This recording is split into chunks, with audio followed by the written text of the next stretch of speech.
Hey, I'm Drew, and this is Video Diary of a Modern Musician.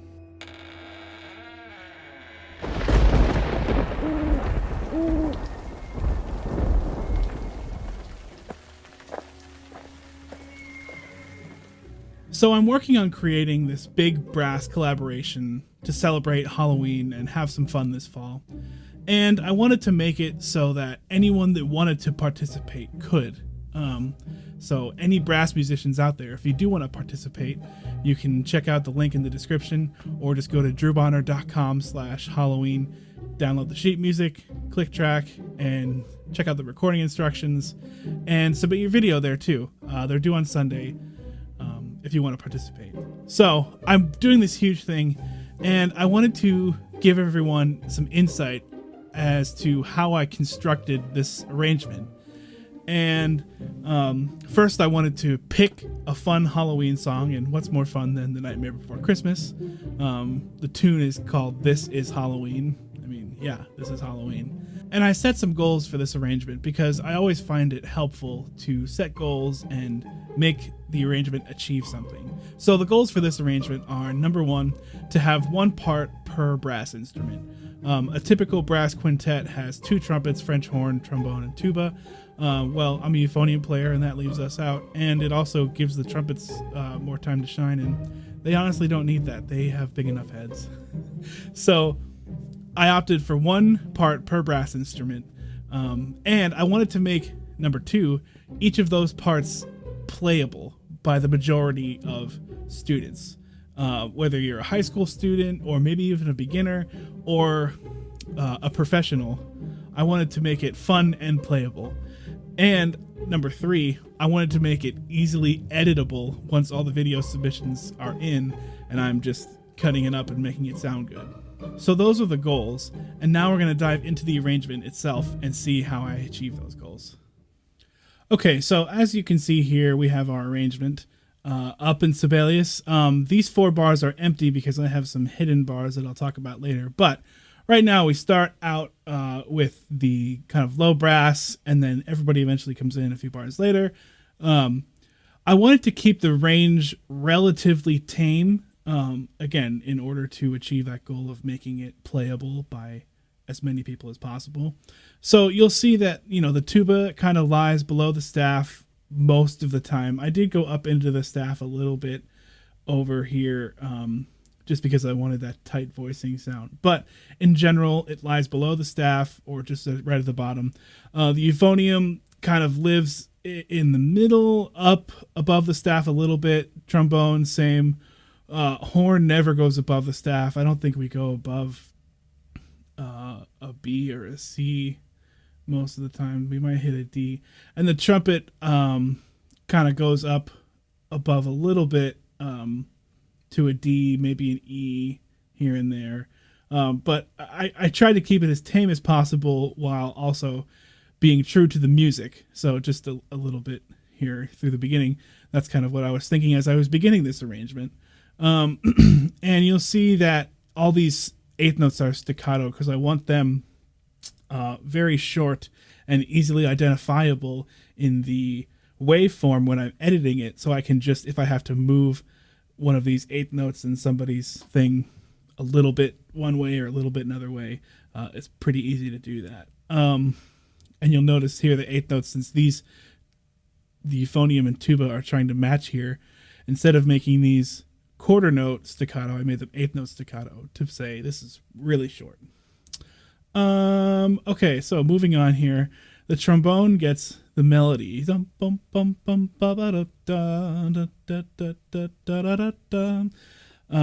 And I wrote these slurs here because I wanted those notes a little longer, but obviously trombones can't slur. So I know they're going to have to tongue those. So, but that's just an indication to say, hey, these notes should be played a little longer than the staccato notes. And then these quarter notes, I didn't write anything to differentiate them from the staccato eighth notes. Now, I could have written something like this, but I didn't want to have too many markings per measure. That just confuses people as much as not enough markings. So we just went with nothing there. So this is the main theme. And then when everybody comes in at the chorus at letter B, this is Halloween, this is Halloween, I opted to go with the more aggressive marcato accents with the tuba pickup, boom, boom, to say, all right, this is like a little bit more aggressive. This is the chorus. And then immediately come back down, subito, mezzo piano, staccato. So it's kind of like this terraced dynamic thing where it's loud and then soft and then suddenly loud again. And you'll notice that the articulations match those two sort of moods. So yes, this is forte and aggressive. This is mezzo piano and not as aggressive. And then back to forte and aggressive. Moving along here, I took the tuba out here, gave them a little solo right here, because so far we've been kind of in the lower realms of the brass quintet, the brass family of voices. So I wanted to open it up a little bit here, and this kind of transitions, right? So there's no tuba here, little tuba solo that's not that low, and then at letter C we have all the high brass, and this is just repeating the same verse, if you want to call it that, theme from the beginning. And now the trombones are up above the staff, whereas in the first phrase of the verse, they're kind of in the middle high of the staff. And so now this high brass feature is, I don't know, it's just a little bit of a palate cleanser before we get back into the aggressive loud parts. So yeah, this is kind of like a dance allegretto kind of feeling. And I imagine the euphonium here is sort of a cello. Beep, boop, boop. So that kind of moves along there. Again, the staccato notes instead of the marcato here. And then decrescendo down into piano. Bring the tuba back in. And then suddenly on beat 4, notice how I chose to do beat 4 here before the chorus, and the other chorus, the tuba gets an 8th note, but most of it happens on beat 1. So I wanted to really have a surprise here on beat 4, subito forte. I always think that sort of surprise thing in this sort of music is fun. So, and here notice there are no dynamic changes in this chorus, as opposed to the first chorus where we drop down in the second measure. And I wrote, to make sure, I wrote sempre forte, always forte, and kept those marcato accents throughout to indicate that now this is the final chorus, this is the final statement of the chorus. And then kind of this wave effect leading into letter E, the outro, which is also the intro. Cool little moment there. So the outro, we're in a different key. In the beginning, we were in D minor. And that worked well for this voicing, with the trumpet on the quarter notes and the horn on the sort of legato sounding obligato type thing. And then here the voicing worked out so that the low brass were much higher in their tessitura, because I wanted it to sound more final and have more energy. And then the horn actually is on the quarter note melody, and the trumpet now takes the soaring high part over top of the whole ensemble. And then we bring it back down for one more surprise. And then the low brass. Bum, bum, ba-da-da. Crescendo to this cutoff right on 1. And I put an 8th note on beat 1 because I wanted to show that this crescendo is all the way to beat 1, but you should cut off right away.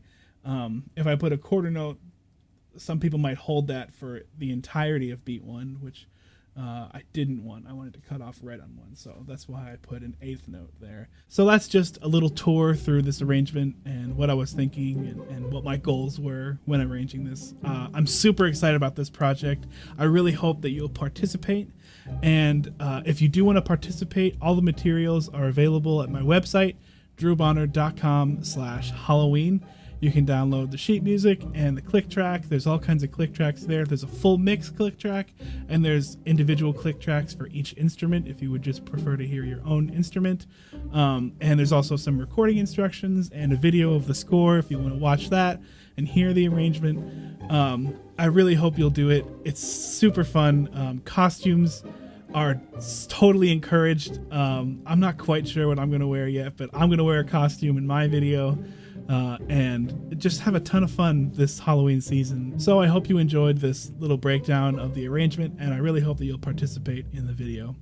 If you did enjoy this video, please consider subscribing. I put out new videos every Monday and Thursday, and you could also check out my Patreon at patreon.com/DrewBonnerMusic. I put all kinds of sheet music and videos and fun stuff on there, so check that out. Thanks for watching, and we'll see you next time.